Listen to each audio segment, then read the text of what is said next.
We are here in Milwaukee, home court advantage for the Bucks. Greg Anthony and Clark Howard joining me courtside.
He's very creative.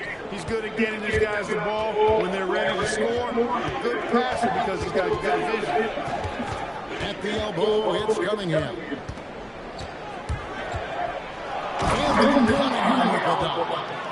Puts the D in a tough spot when you have a point guard who can throw it down. He really does, GA. He really does put pressure on you. And you know, guys, showing how dynamic a weapon he is for this offense, they feed off of that energy and ability to make plays. It gets them going. Now here's Harris, following the miss by Miles Turner. Here's James, and finished off by James. That's right. A great defensive play. Turning defense to offense, we talk about it all the time. Try to hit your opponent at the other end before they can set up. And so, it's Detroit with it. Following the bucket by the Bucks.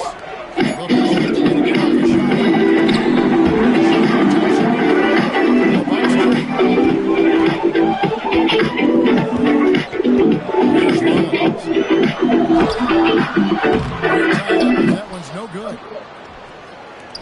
Cunningham with it. Now guarded by Poole. Nice. Drake says, where the fuck the function? I said, where the fuck the wonton? Girl, I got the wonton.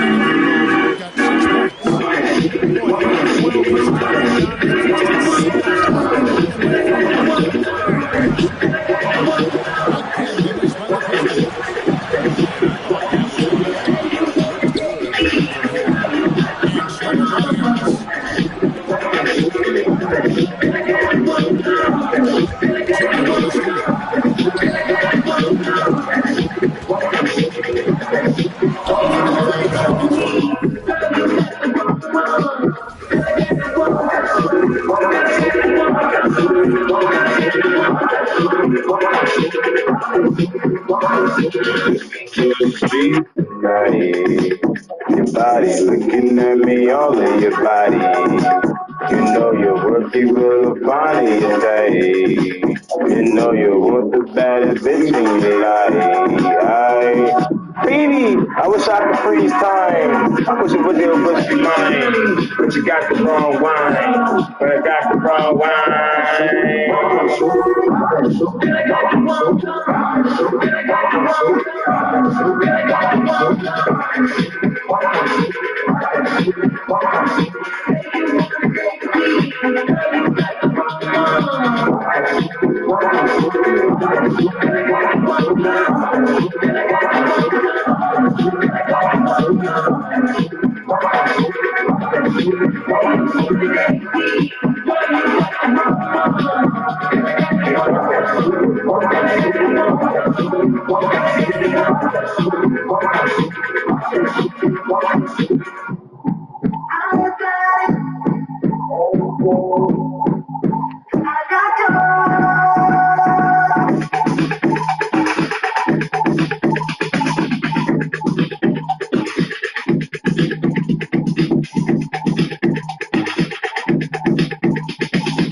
When life happens, healthcare.gov is here for you. Like it's there for Marcus. Even though he lost his job, he's not worried about finding a new health plan anymore. There are many ways to qualify. Visit healthcare.gov where millions have found the coverage they need.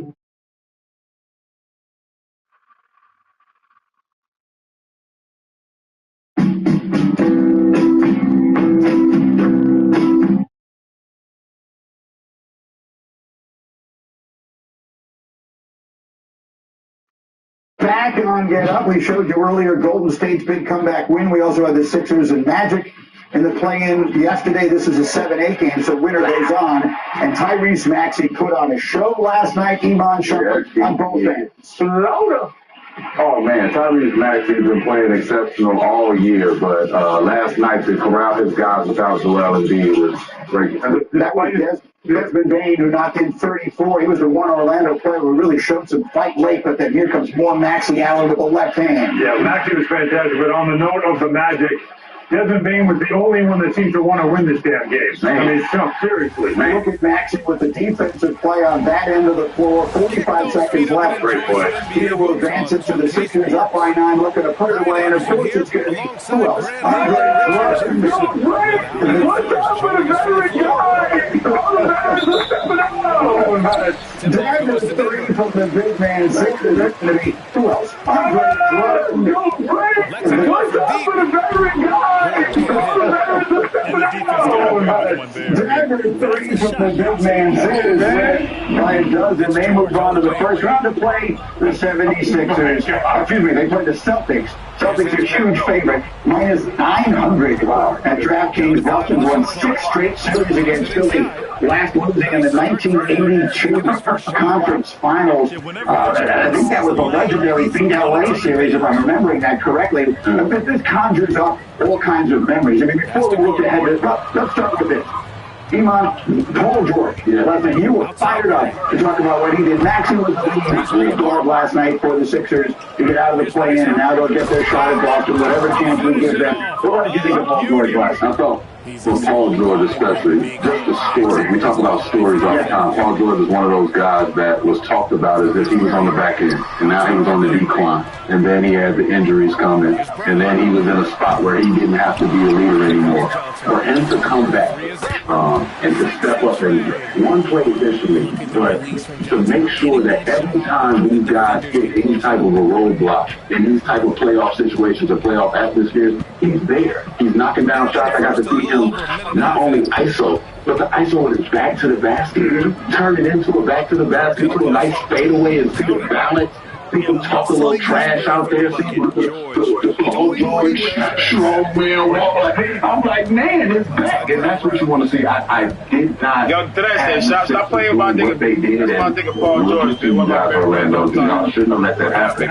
But Joel Embiid going down, I thought would harm their morale a little bit more, and it was great to see those guys come together, especially to see Paul George having a I'm going to say this the 9 billionth time. If Tyrese Maxey and Paul George and Joel Embiid are all healthy at the same time, what are the Sixers capable of? That would presuppose Embiid being healthy after having the appendix removed 2 weeks ago now. Whatever that is, Tim McMahon, is the expectation that Embiid is going to play against Boston? I wouldn't say that's the expectation. His teammates were elated to see Joel Embiid on the bench last night. In fact, he was able to show up to the game and in street clothes and support his team. The Sixers have not put any kind of definitive timeline on his return. Look, if Tyrese Maxey and Paul George and DJS from those guys can steal a game or two earlier in the series, obviously that increases the odds that Embiid can come back. But I think we've got to temper expectations of Joel Embiid coming off the appendectomy to the cape on for resting the Sixers against this Celtics team that is clearly the favorite of the Eastern Conference. And we just showed you a prohibitive favorite here. Now, for guys like you and me, we hear Sixers, Celtics, and we think of Moses Malone and Julius Erving and Larry Bird and Kevin McHale and those legendary series these teams have played over the years. This is not that. You can give the Sixers nothing where a puncher's chance, it's anybody's chance. So it's funny, if you get that series, in those past, Mark Ivoroni and Larry Bird puncher's chance. They punched a lot in those years back then. So maybe that's what the Sixers have to bring. But without Embiid, I think that hurts because I don't know if the Celtics have anybody that can really work, deal with him. That's what puts them over the top. But without him, I don't think they really have a great chance. But it should be an entertaining series. Okay, I'm going to give you 1 minute. I'm going to give Trump 1 minute to unload on Orlando. You were disgusted with what you thought last night. You really want to get into this? So go ahead. Tell everybody what it is. And so before I get Orlando, I just need y'all to have a little bit more care. Again, we work with ESPN, we work with Disney. It's Disney on my name tag. I would like for it to be a magical place. And he buries his first look. Orlando right now, it don't seem so magical. I want to be in the playoffs saying, hey man, I got to go out to Orlando and cover that game. I'm going to bring my kids. I want to go to Disney. But it's so magical. And I just want to see the magic happen. I didn't see hurdles under the basket. I didn't see anybody showing accountability. I didn't see anybody getting each other's chest and say, hey man, don't let them go by you no more. It's not happening anymore. They don't have this guy. We're going to win this game. There was none of that. It's just a free for all. Me and you were just talking about in the back. We couldn't even get ball screen coverage commands out there. We hearing it from the coach. The only voice you heard defensively for the Magic was Jamal Mosley. That's right. He was the one yelling out instructions. None of the players were doing it. And go look around the league. You look around the league. If you play situations, play-in situations, you are seeing the rest of the bench is screaming, slamming on the floor, yelling, jumping up and down, reactions to every score point. Where is this? Where's the camaraderie? I feel like they've got, right? It's right now, Orlando, y'all are 5 figures, and you got to be a fit to get anybody in this one. I don't have a shot slap at you. I'm glad we're here today. They will play Charlotte for the right to play with Ramona, Detroit, in the tournament. So I'm glad that you got that in. Let's go to the West, because we got an old rivalry being renewed this coming week between these 2 legends. First time they met in the playoffs, the 2012 finals. LeBron leading the Heat to a win over KD's Thunder in 5 games after dropping the opener of the series. Every meeting between these two has come in the NBA Finals. 5 years later, 2017, LeBron and the Cavs, KD in his first season with the Warriors, KD getting revenge. 4-1, the Warriors win it. KD's first championship, and then they would meet again in the finals the next year. And again, it was the Warriors, this time in a 4-game sweep. KD was the finals MVP again. LeBron averaged 34 points, 10 assists, and 9 rebounds. A month later, LeBron was a Laker. And so now they will meet all these years later in the NBA's first round. But I think we can all say this might be the last time that we see it. So The world is not going to give, when we just showed you the prohibitive favorites that Boston are, the world is going to give the Lakers no chance to win this series. And by the world, I mean all of us. If this is going to shock the world, if the Lakers are going to stun everybody and find a way to win this series, how is it going to happen? The American Trio protects against 3 categories of parasites. Power of disease. This drug class has been associated with neurologic side effects, including seizures. Use with caution and adults with or without a history of these disorders. Don't just protect, triple protect.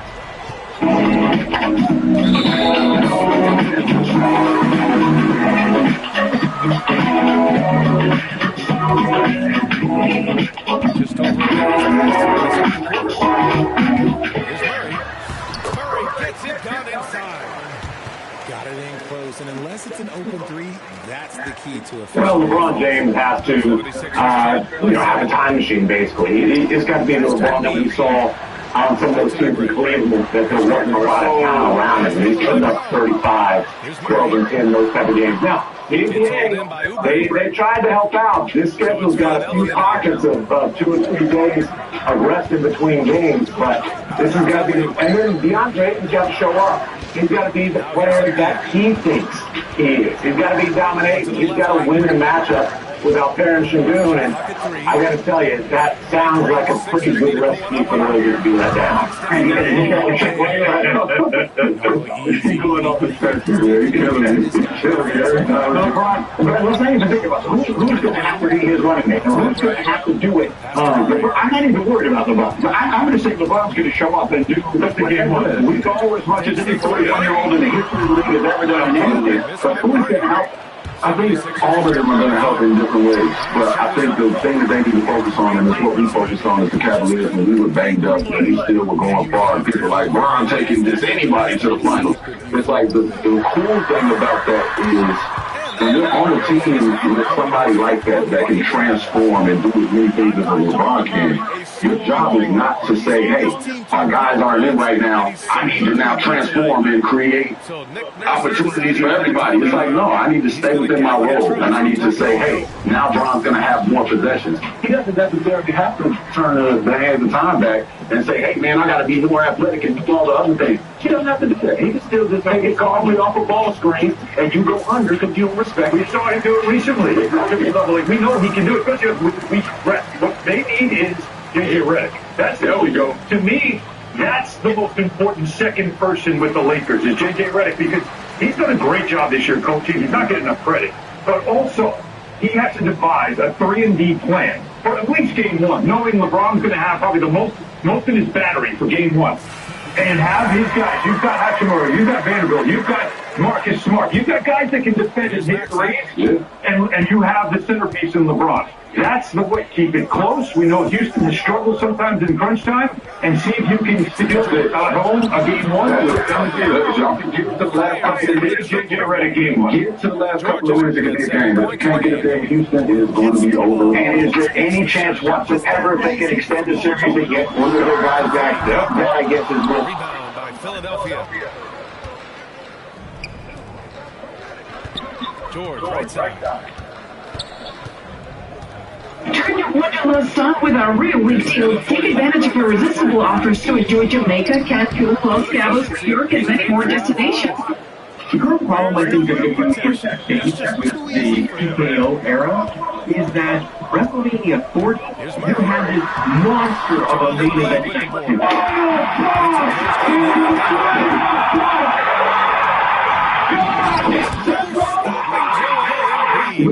That type of edging is pretty hard to do. So when we get WrestleMania 41, a lot of the focus is on the so-so finish between Cena and Cody in that match. The drag on, it was slow and plodding, and not to mention the big reveal of Travis Scott slowly making his way down to the ring to interfere. Because fans also really thought that there was a chance at that time that The Rock was going to show up because it kind of made sense to the story that they were presumably building. However, WrestleMania 41 Night 1 is an example of WWE not falling into the trap, the problem of, jumping on a main event. It's an example of something great, but the ending of that was exciting. Because with questions, I'm left wondering, I can't wait to see what happens next. So we're looking at WrestleMania 42, night 1, night 2 main events, and the outcome. WWE needs to avoid a main event problem here, of leaving fans thinking, that was okay, or that was too predictable. Alright, night 1.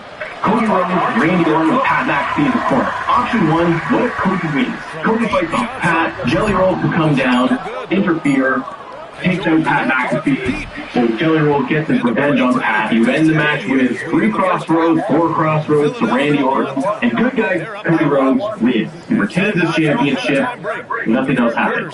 They can then move on to Backlash as the rumored match, the tag team match. They could still do it. You could still have, even though Pat says, I'll never show up again, you could have Jelly Roll and Cody saying to Nick Aldis, make this happen, force him to come back, because we want to get our revenge. They can write something very simple. This scenario is just straight up Cody wins, no text change, no hints of a Cody heel turn or anything like that. They, WWE, TKO, want to keep Cody champion, get his comeuppance revenge on Pat McAfee in the match.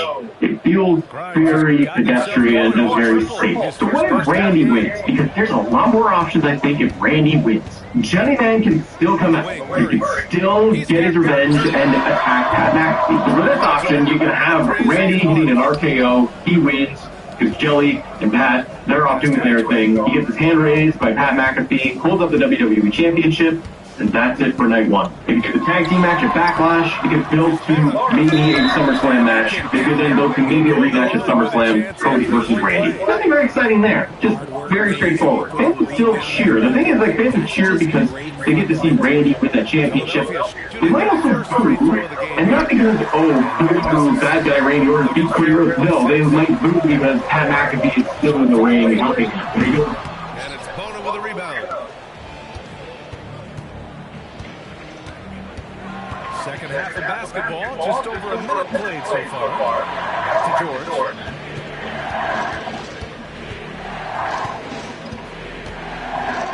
Outside Grimes. And so he draws the foul, headed to the line to shoot a pair. I don't mind that. I mean, they met him at the rim and temporarily prevented the points. Philadelphia shooting their second and third shots at the line here. First one falls for him.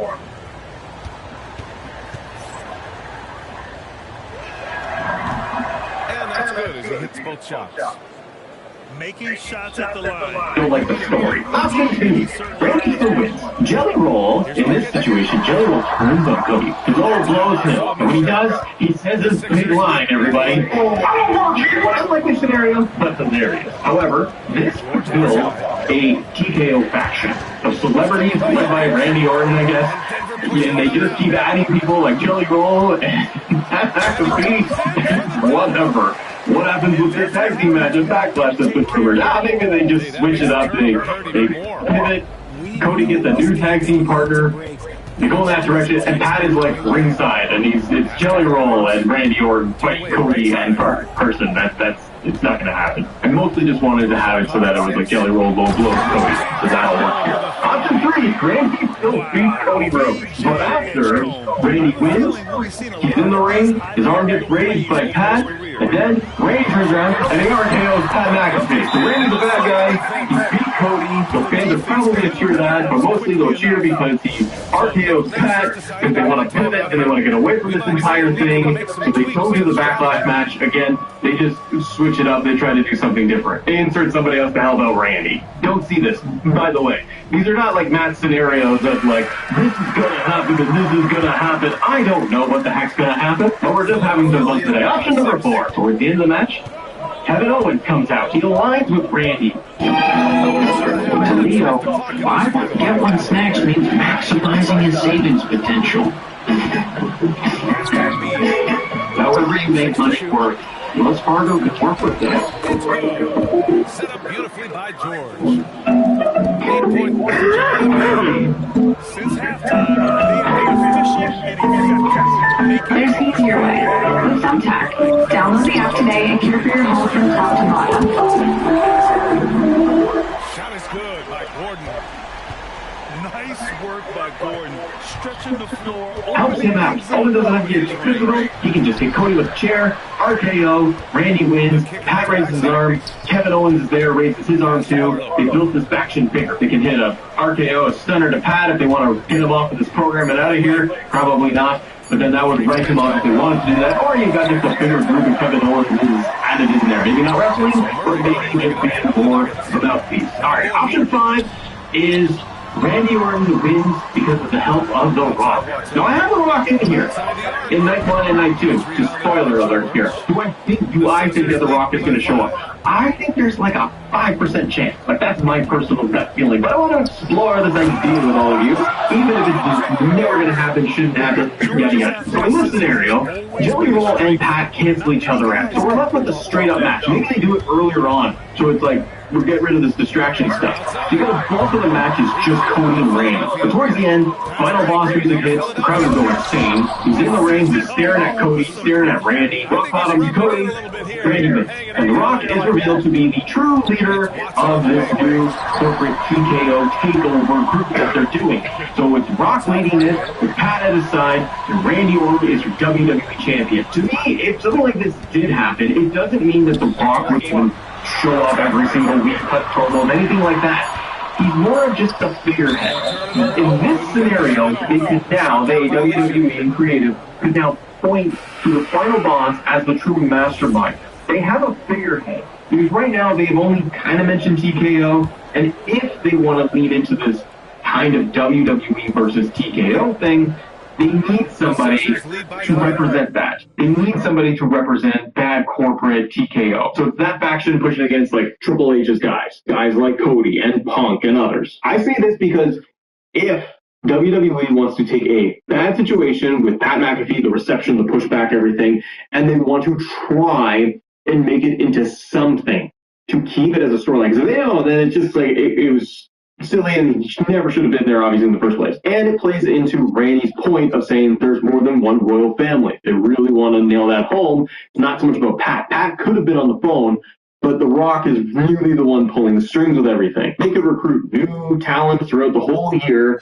and you have this huge corporate group taking over. Don't hate it. I'm going to say that. I don't hate it. The one thing I'll say before we move on to Punk and Roman is that WWE has a problem and a risk of repeating what they did at 41, because the timelines really match up very similar. For example, Randy wins with Pat's help, so the celebrity help, just like Cena won with Travis Scott's help. They move on to the next show, which will be Backlash in a tag team match, similar to what was going to be happening with Cena. It was going to be Cena, Travis Scott, Logan Paul in a 6-man tag against like Cody and I think the Usos. So again, doing the tag team match post WrestleMania. You could then get a one-on-one match if Pat stays around, and Pat would go and fight Cody at, let's say, Clash in Italy. Randy's in his corner or fighting somebody else. And then they have the big rematch at SummerSlam, just like Cody did with Cena. Cody gets himself back, Pat goes away. That's great. He does all that. And then they're kind of just looking at the next chunk of the year to get to Mania 43. That's why I feel like it's such a big risk and problem for WWE.